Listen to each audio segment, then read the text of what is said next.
Hi, my name is Kelly, and in today's video, we are going to talk about how to have a stress-free and relaxing pregnancy after having miscarriages. So we all know after you've had your first miscarriage, when you get pregnant again, it's scary, and you're probably going to be worried that you'll miscarry again. Probably every time that you go to the bathroom, you're going to worry that if you're bleeding or not, and you're going to just worry, oh no, is this going to happen again? So it can be very scary, it can be stressful, it can be very worrisome, but I'm going to give you a few tips so that it doesn't have to be all of those things. It doesn't have to be stressful. It can actually be relaxing and you can enjoy your pregnancy. My first tip is to have a plan. So once I discovered that I was pregnant, what I did was I took out my calendar, I looked at the weeks, and I counted down when would be week 12, which is when the chances of a miscarriage are pretty low after 12 weeks. So, and I had never been past 12 weeks. I had never been past that first trimester. So I really wanted to make a plan to get myself through the first trimester. And what I did was I looked at the weeks, I looked at the weekends, and I tried to fill every single week or weekend with something. So I tried to make sure that we were doing fun things, that we were going on trips or had some kind of project plan for each weekend. Because what I wanted to avoid was just sitting there in my house worrying, just sitting there having nothing to do and just thinking and thinking and thinking. You want to try to do something to keep yourself busy, keep your brain going, focus on other things so that you don't actually think about the fact that you're pregnant and you're counting down the minutes and seconds and days and weeks to see if this pregnancy is going to work or not. Some of the things that I planned on my calendar is that we went on a camping trip. And something like planning a trip, like a camping trip in particular, that's very useful is because not only is the weekend filled with the camping and you're thinking about all that camping stuff while you're camping, but also you can plan for it during like the week or two before. So you don't have to be thinking about like the pregnancy. You can be thinking about, okay, what am I going to pack? What am I going to bring? What am I going to wear? What are we going to do while we're camping? And you can keep your mind focused on those things. We also planned a few things like we went to a Renaissance festival one weekend during my first trimester. And so that was a whole lot of fun, and it had nothing to do with babies. It really it kept my mind completely off of the pregnancy and off of babies. So that's my first tip, is to get out your calendar and try your best to fill your calendar with stuff to do, stuff that's not really related to babies, doesn't have you thinking about the pregnancy, stuff that's just fun. My second tip is to distract yourself. So this is similar to the first tip, but this is like, we're going to distract ourselves in smaller ways, like planning trips and things like that. That's like that's a big thing. And it's not like you can plan 12 trips throughout the first trimester or something like that. This is more like just small things to distract you from day to day. So something like reading is a great idea, but make sure before you start reading the book, make sure that it's something that has nothing at all to do with babies. Nobody's going to end up pregnant in this book. Nothing like that. For example, I love sci-fi. I can read a good action sci-fi book, and they typically don't have anything to do with babies or pregnancies. And it's a good way to keep my brain distracted, and my brain is doing something else besides thinking about this pregnancy. Another good distraction that I use is I play video games. And when you're playing a video game, your mind is thinking about what you're doing on the video game. Your mind is thinking about this little virtual world, and you're not thinking about your actual world where you're pregnant and you're worried about your pregnancy. And if you're not particularly you're not a big gamer or something, then I would actually suggest that you check out, there are some games that are not very gamer-y. There's more fun games, more relaxing and casual games. Something like Animal Crossing, or my absolute all-time favorite is Stardew Valley. So maybe try a few different things like that. Maybe even if you're not usually into something, you can try something out while you're pregnant to try to distract yourself. And the other thing that I did to distract myself was I took on projects. So it could be like a craft project, a sewing project, it could be like a house project, maybe you're painting a room, or no, don't paint a room, because if you're in the first trimester, you can't paint a room. But you know what I'm saying. Take on some kind of project around your house or around your garden, something that gets you working and doing something to keep your mind busy, to keep your hands busy, so that you're not thinking about the baby. My third tip is to practice some positive mantras. Mantras? I think it's mantras. Practice some positive mantras. So here's what I did. When I started, whenever I first started my pregnancy, I started thinking to myself, my life is wonderful. Things are great for me. Everything is going to work out fine.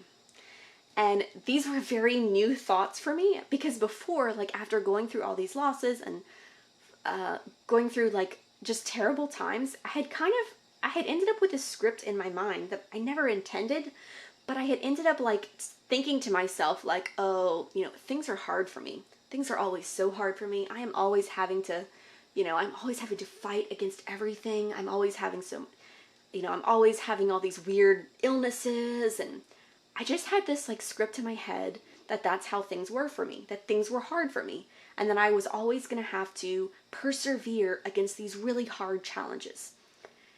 And I mean, the truth is that whenever I really went deep in my head and thought about it, and I realized that that hasn't always been the case. I realized there was like a couple of moments in my life when things did go bad, but instead of just saying to myself, well, I've had a good life, but I've had a couple of things that went bad, but that's okay. Instead, I had taken it and I had like internalized the bad things and thought that like, I am just this magnet for bad things, that bad things are going to continue to happen to me.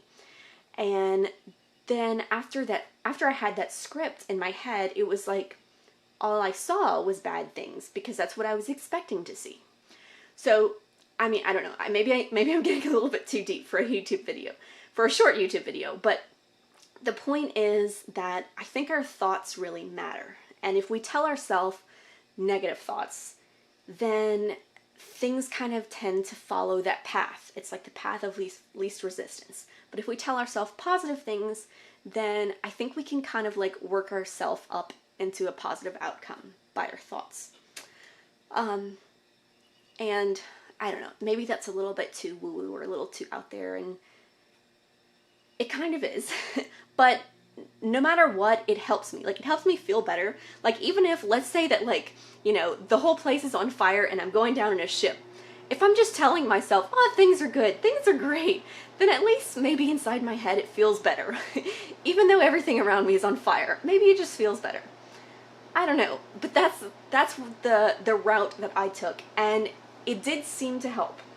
Maybe it's crazy, but it seemed to help. So I just kept telling myself these positive things. I rewrote the scripts in my head. Like, no, I don't have a hard, challenging life, and things aren't always bad for me. I have a really wonderful life. And I thought about all the wonderful things, and it's like, sure, sometimes bad things happen, but that's okay. We have to have bad things happen sometimes, and I just kept going over this line of thought in my head that things are really good for me. Things are going to work out for me. And the other thing that I thought to myself, specifically about like the miscarriages, is I thought about all of my miscarriages and how my body handled it. And the truth of the matter is that even though the miscarriages sucked and I wished I hadn't gone through them, if I looked at it like really in detail, like it seems like my body was trying its best. My body was trying to do what's best for me. It was trying to take care of me. Like when I had the molar pregnancy, my body did a really good job of getting rid of all of the, all the placenta and all the retained products. Like my body bled and bled and bled, and it was scary and it was painful, and it didn't seem good at the time.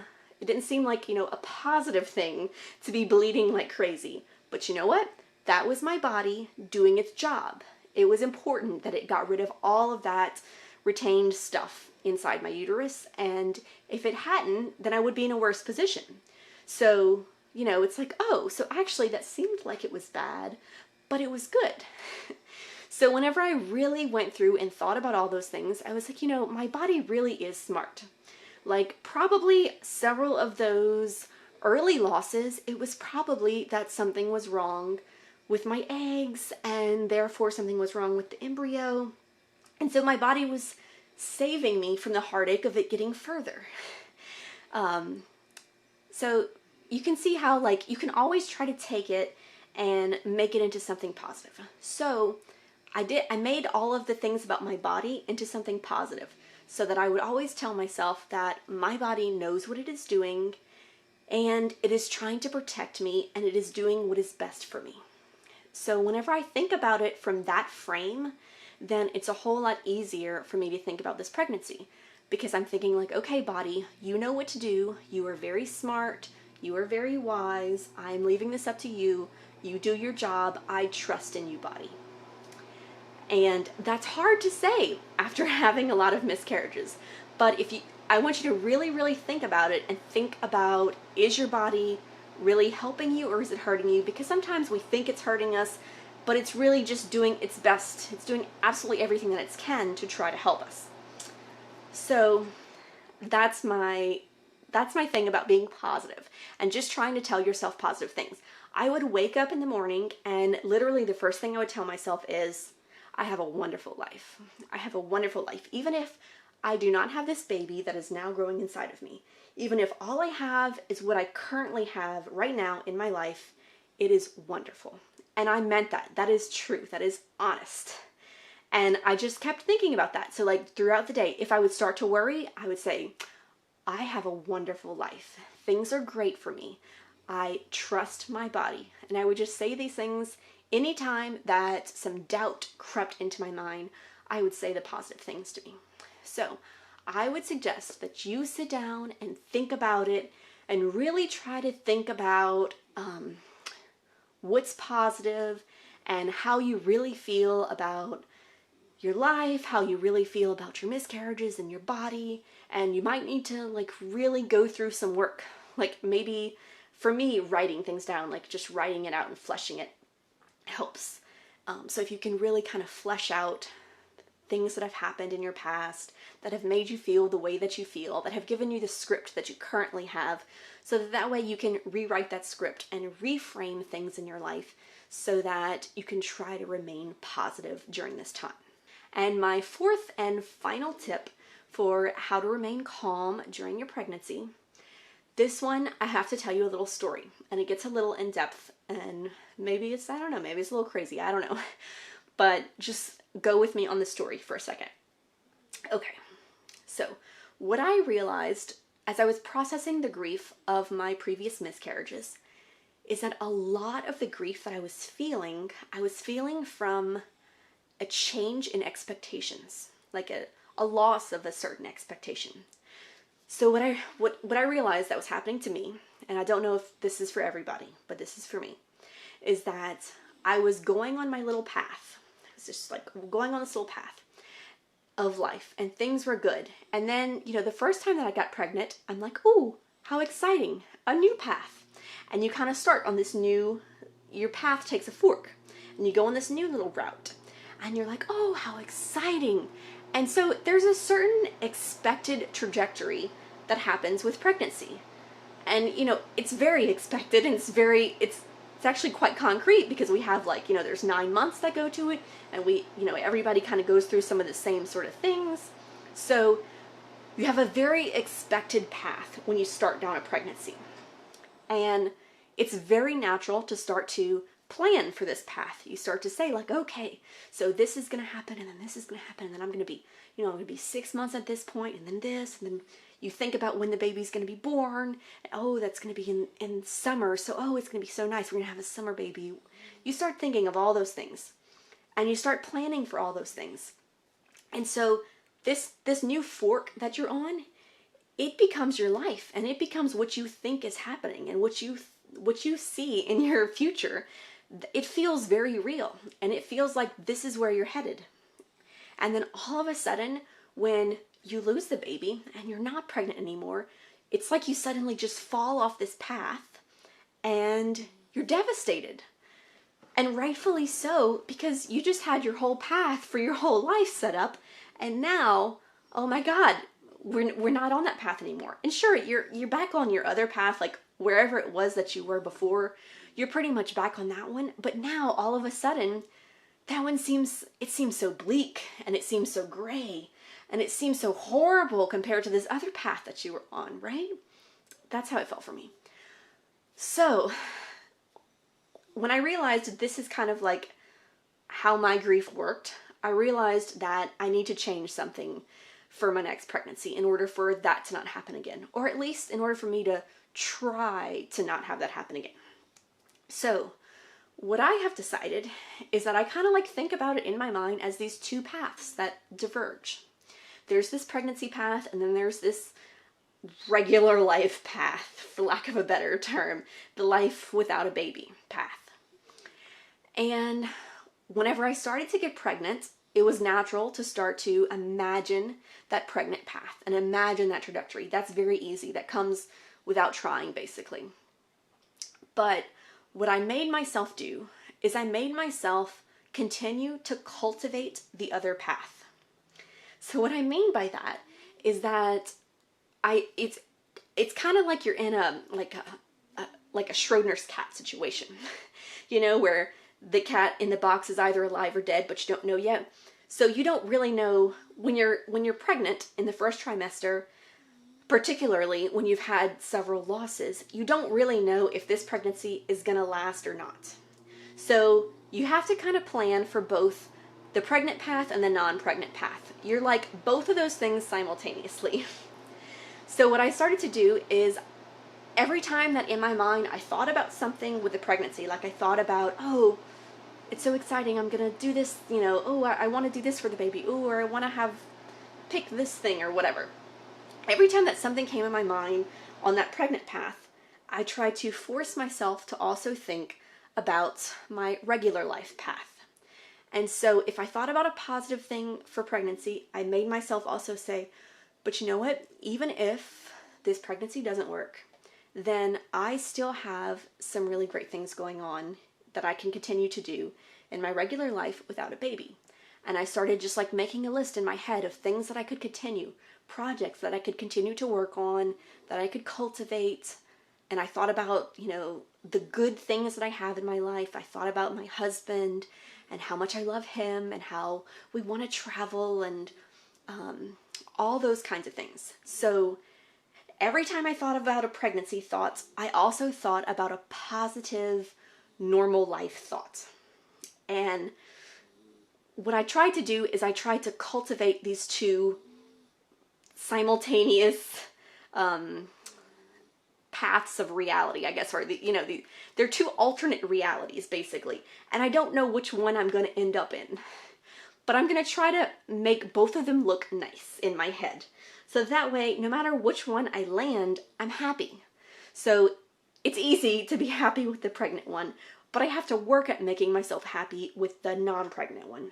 So I tried to make that path seem not so bleak and dark and gray by continually reminding myself, hey, this path isn't so bad. Look, you see, they've got some flowers over there. And look at this nice tree. You see, this is a good route. So that's what I tried to do to myself. And I think it worked because so far in my pregnancy, I am almost halfway, and it's been a really pretty calm and relaxing pregnancy. I've been the most relaxed that I've been of any of my others before.